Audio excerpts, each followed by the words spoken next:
أصدرت اللجنة التأديبية التابعة للاتحاد المغربي لكرة القدم قرارا يقضي بإيقاف لاعبي الرجاء البيضاوي محمود بن حليب لمباراتين مع غرامة مالية بلغت $2000.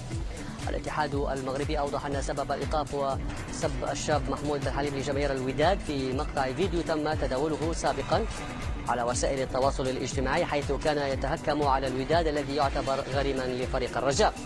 يذكر أن محمود قد أكد في السابق لبعض المنابر الإعلامية المغربية أنه لم يقصد الإساءة للفريق الأحمر وجمهوره، وذلك بعد أن سببت كلماته غضبا في صفوف جمهور الوداد الذي لم يتقبل الموضوع. يأتي رد الاتحاد المغربي بالعقوبة التي قد تعقد مهمة الرجاء هجوميا في ظل المشاكل التي يتخبط فيها. هذه النشرة ما تزال متواصلة معكم من قناة بين سبورتس الإخبارية في قطر، وتشاهدون